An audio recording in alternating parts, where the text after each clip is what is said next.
Olá amigos, este é o maior avião já construído pelo Reino Unido. Atualmente o Reino Unido é o terceiro maior fornecedor do mundo para o setor aeroespacial, mas esse nem sempre foi o caso. Durante muito tempo manteve um perfil discreto quando se tratava de aviação. No entanto, o projeto Brabazon ainda está muito vivo hoje. Mas o que é o Brabazon?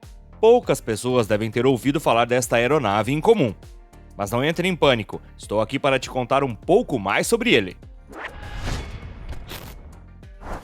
Após a Segunda Guerra Mundial, a situação econômica do Reino Unido não era exatamente animadora, e a aeronáutica não era uma prioridade. Porém, com o projeto Brabazon, a Grã-Bretanha estava determinada a fazer bom uso do setor aeronáutico na guerra. Mas nem tudo foi fácil para os engenheiros encarregados de desenvolver o projeto. O primeiro protótipo a ver a luz do dia foi o Bristol 167. Mais tarde, o Brabazon Mark II tornou-se o foco das atenções.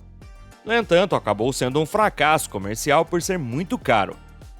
Assim, o Reino Unido foi forçado a aceitar este fracasso e transformá-lo em um ponto forte. Mas como um gigante aeronáutico como esse pôde representar o fracasso mais difícil do Reino Unido? Nos anos após a Segunda Guerra Mundial, a situação no Reino Unido era bastante complicada. Os líderes políticos do país decidiram então copiar os modelos americanos para a aviação civil. Foi então elaborado um esboço do projeto Brabazon. Mas você sabe o que realmente é o Brabazon? É uma aeronave usada para voos de longa distância. Projetada pela Bristol Aeroplane, foi usada para voos transatlânticos entre o Reino Unido e os Estados Unidos. Apesar do seu tamanho, essa luxuosa aeronave transportava apenas 100 passageiros.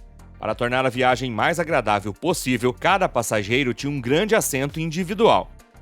Antes da guerra, somente os ricos podiam se dar ao luxo de voar. Posteriormente, as viagens aéreas se tornaram mais populares. Foi em parte por este motivo que o Brabazon foi criado. Mas será que ele realmente atendeu às expectativas do mundo inteiro? O contexto econômico da época era difícil. Em 1946, a sociedade europeia estava passando por um período de dificuldades. Muitas pessoas sonhavam com um mundo melhor e aspiravam às mudanças em todas as áreas. O Reino Unido estava passando por muitas dificuldades econômicas.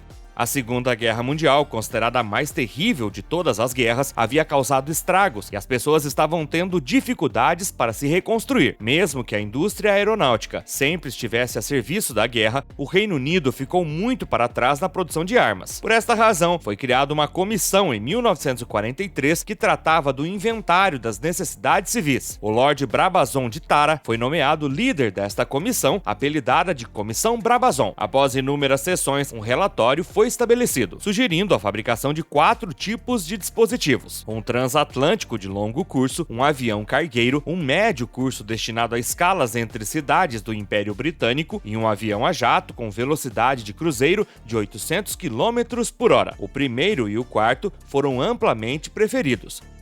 O objetivo era dar uma liderança duradoura à indústria aeronáutica britânica. E além disso, na época, já se estudavam grandes bombardeiros. O projeto Brabazon passou por uma verdadeira revolução, e no centro de tudo estava a Bristol Aeroplane, a melhor equipe de design de toda a Grã-Bretanha. Eles trabalharam em projetos de bombardeiros de longo alcance. Quando o governo fez um pedido de uma aeronave civil de longo alcance, essa equipe respondeu imediatamente. E assim o primeiro protótipo de bombardeiro viu a luz do dia, o Bristol 167. Sua fuselagem tinha 54 metros de comprimento. Sua envergadura era de mais de 70 metros. Tinha um motor de 18 cilindros, acionando 8 hélices, atendendo a todos os requisitos de luxo do relatório Brabazon. A fuselagem tinha 8 metros de diâmetro, com 2 níveis em toda a sua extensão. Possuía 80 leitos, um restaurante, um cinema, um amplo calçadão e um bar. Inicialmente foi projetado para acomodar 150 passageiros. A frente da aeronave foi dividida em 6 compartimentos, cada um com capacidade para 6 passageiros. Um 7º compartimento foi adicionado, que acomodava apenas 3 passageiros. Uma seção central também se sobrepunha às asas com 38 assentos, uma adega de vinhos e uma cozinha compacta. Na parte traseira, a área do cinema tinha 23 assentos, além de uma área de bar. O Brabazon representava a esperança do pós-guerra. Ele permitiria que os bombardeiros recuperassem seu lugar em um clima econômico difícil. Infelizmente, este protótipo era pesado demais. No entanto, foi a primeira aeronave a apresentar um sistema de voo totalmente automatizado e um um sistema hidráulico de alta pressão. O Bristol 167 representou um grande desafio. A fábrica da Bristol não era grande o suficiente para abrigar a maior aeronave da história, então uma nova e enorme fábrica foi construída. Também seria usado para montar o Concorde uma década depois. O desempenho do Bristol 167 foi notável para sua época. Em 1948, o primeiro protótipo deixou os hangares e foi para o banco de testes. Ele fez seu voo inaugural sobre Bristol em 4 de setembro de 1949. Em junho de 1950, a aeronave foi levada para o aeroporto de Londres. Infelizmente, isso não parecia ser suficiente. A Bristol planejou construir um segundo protótipo, o Brabazon Mark II, equipado com 8 motores turbo-hélice, acionando hélices de 4 pás por meio de uma caixa de redução comum. O objetivo dessas mudanças era aumentar a velocidade do bombardeiro. Ela foi aumentada de 420 para 530 km por hora. No entanto, a espessura das asas ainda não havia sido reduzida o suficiente. Assim, o projeto Brabazon acabou fracassando. O Brabazon foi um fracasso comercial para o Reino Unido. A oposição da aeronave estava em franca expansão. Esses detratores até o apelidaram de Elefante Branco. É verdade que esse gigante deveria mostrar o poder do Império Britânico, mas a realidade é que nunca houve realmente uma questão de emprego a longo prazo. A Bristol se retirou do projeto. Nunca obteve seu certificado de aeronavegabilidade e nenhum cliente parecia querer embarcar na aventura. No final, o Brabazon foi mais assustador do que qualquer outra coisa. Esse gigante do ar era muito caro. O preço das duas aeronaves era de 6 milhões de libras.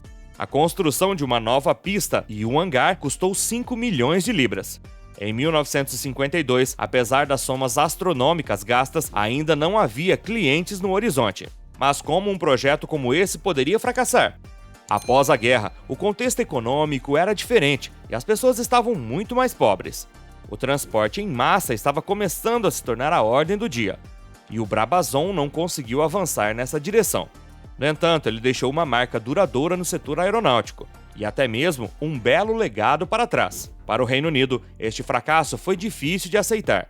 O projeto foi definitivamente abandonado em 17 de julho de 1953. Considerado objeto de pesquisa, seu escoamento permaneceu muito limitado. Tal investimento econômico e financeiro não se justificou. Para completar o protótipo Mark II, teriam sido necessários 2 milhões de libras adicionais. O primeiro protótipo foi desmontado e vendido como sucata por 10 mil libras. O protótipo Mark II sempre permaneceu inacabado, e seus restos mortais estão em exposição no Museu Hampstead, em Bristol, e no Museu Nacional do Voo, na Escócia.